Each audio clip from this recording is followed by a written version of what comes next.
Ladies and gentlemen, welcome back to yet another episode of The 2 Count. It is your boy Charlie. I'm here with my boy Dave Duran. What's up? And again, it has been an amazing week for all elite wrestling, right? When we look at what's going on this week, there have been signings. There's been talks about signings. There's been a whole bunch of things leading up to the presser on February 7th at the MGM pool party, I believe it is. Man, what an amazing place that would be to be, right? In Las Vegas, Nevada. But before we dive into these signings, we ask you guys to please like this video, subscribe to the channel, turn the notifications on. We want you guys to kick out with us here on the 2 Count. So, David, let's talk about who is signing to All Elite Wrestling. Last night, I have been waiting, clamoring, dying for these guys to come to AEW. Because honestly, you could say what you want about Rey Mysterio, the guy's a GOAT. You could say what you want about any other luchador in the world. There is two guys, to me, that stand out above the rest. And both of them were at All In. I was hoping that they would make the initial AEW roster, and they have. Last night, we learned that Pentagon Jr., call him Pentagon Dark, whatever you want to call him, and his brother Rey Fenix are officially part of All Elite Wrestling. Dave, what do you think? I love it. I mean, I love it. It does so much. Yes, man. That tag team is gonna be possibly gonna give you 3 or 4 really, really good matches. Well, if you ask me, I think they're the inaugural tag team champs. And I'll tell you why. The way that they set it up, and I'm sure we're going to see it on this episode of Being the Elite, which Matt, Nick, Cody, Hangman, they've been invading independent promotions, or at least the larger independent promotions. And in each one, we almost learn someone else that they're going to be bringing into the AEW roster, right? And in this iteration, last night, Matt and Nick showed up when Pentagon and Fenix were in the ring, and everybody expected a super kick party, but that's not what happened. Instead, they said to Pentagon and Fenix, you guys are a really good tag team. A really good tag team. You're actually the second best tag team in the world. You want to prove you're the first best? Come over to AEW and sign with us and wrestle for All Elite Wrestling. So right there, I would be completely surprised if one of the matches at Double or Nothing is not the Young Bucks versus the Lucha Brothers, which, wow. The Young Bucks versus the Lucha Brothers for the AEW World Heavyweight Tag Team Championships. Damn, that's crazy. That's a great match. That's going to be fantastic. That is a great match. And it would also put Pentagon against all 3 original members of the Elite, because at All In, he wrestled Kenny, right? Yeah. So now he would have faced all 3, which is pretty cool in itself. And that's another thing to point out here. You know, we tend to look at tag teams in a silo, as we should, because I grew up in the 80s, Dave, you grew up in the 80s. So when we think about tag team wrestling, right, as much as there was Bret the Hitman Hart and Jim the Anvil Neidhart as a tag team, it was about Bret Hart, and then Anvil was cool too, but not. But we also look at guys like the Killer Bees, where I couldn't even tell you any of their names. They were just the Killer Bees. Or, there were numerous tag teams where you remember the name of the team over the individual team members, right? Right. That's not the case with any of the tag teams that AEW has, except the Young Bucks, maybe. You can make the case that, yes, everybody knows who Matt and Nick Jackson are, but their identity is so infused together that the Young Bucks are greater than the equal parts. But with a team like the Lucha Brothers, not only are you getting the Lucha Brothers, but you're getting 2 really strong singles competitors. You're getting Pentagon and you're getting Fenix, both of whom could wrestle for the AEW Heavyweight Championship, both of whom could put on quality matches versus Omega, versus Pac, versus Hangman Page, versus Marty. Damn, can you imagine a Pentagon Jr. versus Pac? Fire. No, you want to see a real match? You want to see a real match? How about Fenix versus Pac? Remember, Pentagon's the more cerebral of the two. He does less of the high spots and more of the in-ring psychology work, which is why they matched him with Kenny. But Fenix, man, Fenix is all over the place. Fenix versus Neville, I think we could literally count when they go up in the air to about 50 and then they land, right? Because that's what it's going to look like. Just all over the place, right? So those two guys, amazing signings. I can't even begin to stress how huge it was for the boys of AEW to land those guys. Because look, they've been working Impact, they've been working MLW, they've been working Lucha Underground. So they've been around. They're a huge get. And they're going to bring in the Mexican community, which is huge, that CMLL AAA community, to AEW. So huge win for the boys of AEW there. Not the only win this week. The next win this week also is another tag team. And you can see a trend here. They're building out an awesome tag team division. This tag team is Trent Baretta and Chuckie T, the best friends. Now, Dave, I'm not sure if you read this. New Japan is actually really salty over this signing. Really? New Japan is really upset that AEW signed the best friends. But the thing is, and New Japan has so much fucking good talent, and I feel like they're another ones they don't know, they're not even fucking explaining it. Like they have Will Ospreay, right? And I just feel like all his matches don't have to be high flying shit. You know what I mean? Yeah, but this is what you have to realize. The reason that they're upset is because they were grooming Trent Baretta to be one of their big foreigners, right? They were grooming him to be an Ospreay. They were grooming him to be a Switchblade. It's taken this guy forever to become a top guy. I mean, I remember him back in the WWE when he used to wear weird neon-colored pants and just, it was completely unremarkable. But he's been groomed for the longest time by New Japan to take that spot. If anything, Chuckie T kind of drags him down a little bit because as cool as Chuckie T is, he's a little bit more of a generic kind of just blah. Whereas Trent's got a lot of potential. But New Japan is very upset over this signing. And it could damage their relationship. Now, the way they were looking at it is, look, you guys already took all of you. They weren't going to let anyone go over there anyways. So. Well, what's really weird and makes absolutely no sense whatsoever is Kenny Omega has already said that he's going to stay working New Japan if he signs with AEW. Chris Jericho has also said he's going to stay working New Japan if he signs when he signs with AEW. He said it after signing with AEW that I'm not done with New Japan. So why would New Japan care where they wrestle in the States? It does not matter. It's irrelevant. Unless New Japan doesn't want AEW to succeed because they were planning to be the company that comes in and is the big company, right? So that's just something to look at. But Trent Baretta, Chuckie T, a great win. Trent Baretta gives them another single superstar that could be huge. Best Friends gives them another great tag team to add to their division. If we're looking at the tag team division right now, you've got the Young Bucks, the Lucha Brothers, the Best Friends, SCU. That's a damn good start to the tag team division.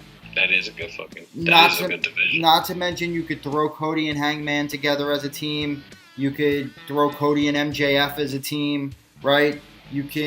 There's a million things you could do to form teams as you're really starting to build this roster out. Four amazing signings, Dave. It's been a great week for AEW, and we haven't even talked about the big guy yet. This week's episode being the Elite, the countdown was ticking, man. Whoops. The timer was ticking on the clock. We saw it. Kenny's found his phone, and there is a countdown that leads to the rally at the ticket announcement party at the MGM pool in Las Vegas, pretty much confirming that Kenny Omega is headed to All Elite Wrestling. Not that it took rocket science for us to figure that out, but Kenny is AEW bound, and that alone is, they've got the hottest free agent in professional wrestling. Hell yeah. So hell yeah, man. Bro, there's so much. I can't wait for this shit to be on TV. I know. Well, you've got a while before that one, but I agree. So there was other news this week. The next news is that Paul Heyman, my client, Paul Heyman, is negotiating Brock Lesnar's next contract after WrestleMania. How crazy is that shit? Paul Heyman is Brock Lesnar's best friend and business partner, and he will speak simultaneously to All Elite Wrestling, WWE, and UFC. And Brock's a money guy. Brock's going to go wherever they give him the most money. And it has been said that Tony Khan is infatuated with the idea of taking Brock Lesnar from WWE. I'm going to be honest with you. It's a smart move. And I'm going to tell you why. I don't like Brock Lesnar.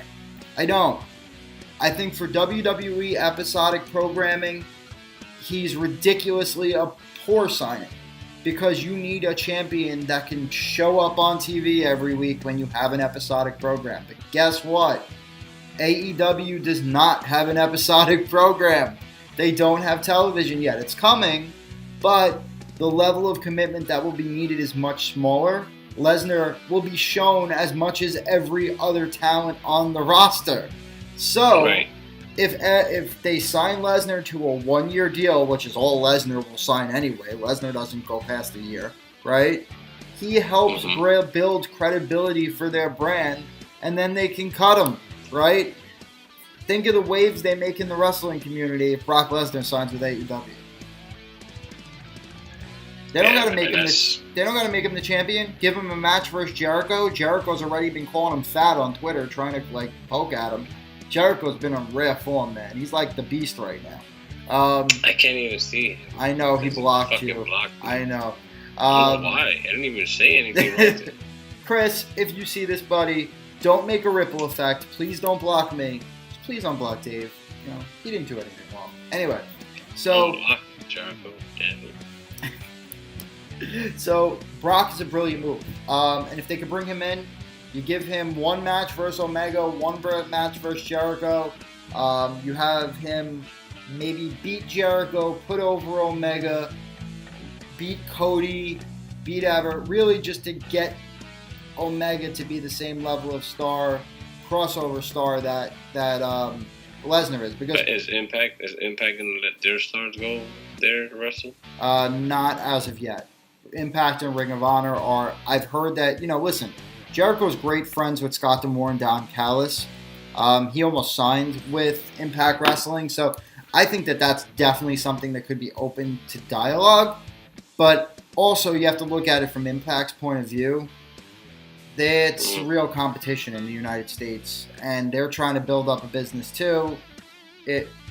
There's got to be a push and pull, but I'm sure there will be. That's to come. The next piece of news, and I've talked about this in the past, is the phenomenal one, AJ Styles. He is still yet to sign his WWE contract, leading many people to speculate that when his contract is up, he will be going to All Elite Wrestling. Now, this jumps back and forth. I hear he's staying with WWE and he's signing a contract. I hear he's not staying with WWE and he's going to go to AEW.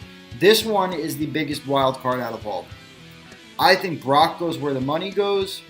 I don't know where AJ goes. Because I think AEW gives him a lot in terms of what he's looking for, in terms of time with his family, in terms of dollar value. But I've heard he's been very loyal to WWE, and WWE treats him really well. So, I don't know. I think he stays in WWE. It's a tough one, man. I've been hearing a lot of people say that he is real close to thinking about going to AEW. If he does, fucking great for us. I mean, look. If he stays in WWE, I understand it. We've talked about this, and we're doing a full video on Dean Ambrose. It may have come out already, it may not, depending on how I decide to release this. I don't know. But Obviously the big news of the week was Dean Ambrose asked out of his WWE contract. Absolutely could be a work, but also could mean that Jon Moxley could be showing up at Double or Nothing, which if you take Styles and Ambrose and Lesnar and have all three of them at Double or Nothing with the crew of the Elite, some of these other signings, pretty crazy stuff, man. Absolutely crazy stuff. So now there's one more thing I want to do before we break this episode, giving you all of the AEW updates for the week. So I want to give you guys a rundown of all of the names that have been signed and confirmed for All Elite Wrestling up until this point. So you've got, I believe in total there is about 24 names. 3 women, the rest men. You have, obviously, Cody Rhodes, Matt, and Nick Jackson, the Young Bucks. You have Hangman, Adam Page, Brandy Rhodes, the Chief Branding Officer. You've got the other female, or one of the other females, Dr. Britt Baker. Yeah. You've got the Ayatollah of rock and roll, Chris Jericho. You've got the Fallen Angel, Christopher Daniels. You've got the American Nightmare, Cody. You've got Frankie Kazarian. You've got the Bad Boy, Joey Janela. You've got Maxwell, Jacob, Friedman. You've got the entire OWE roster, which, throwing this out there, that includes SEMA and the Good Heart Stable, and also includes T-Hawk. Now, I don't know if you guys have watched this yet, but I highly recommend going to watch highlights of T-Hawk.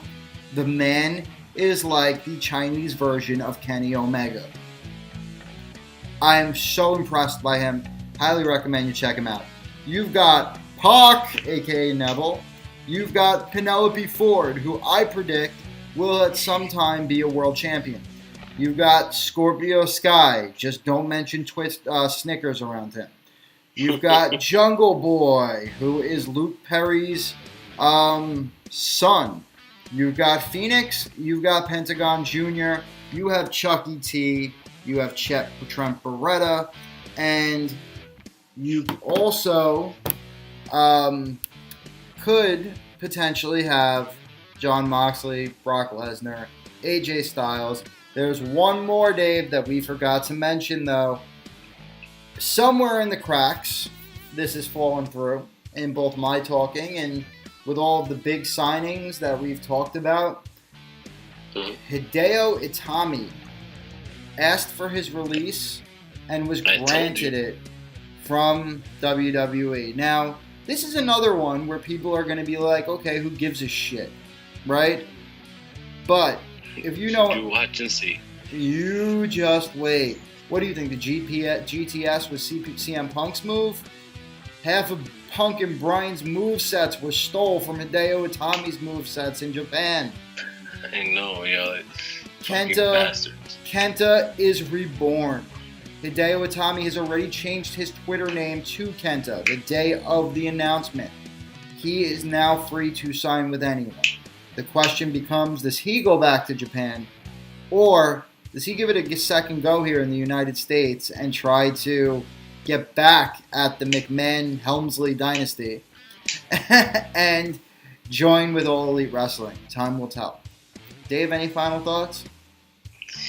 It'll be interesting, my friend. It'll be interesting. I would love to see all those guys jump to AEW. I don't know if Brock would jump. Money, maybe. Yep, that's all it is, money. Brock's all money. You don't give a shit. That's it. I don't know, man. It's going to be good.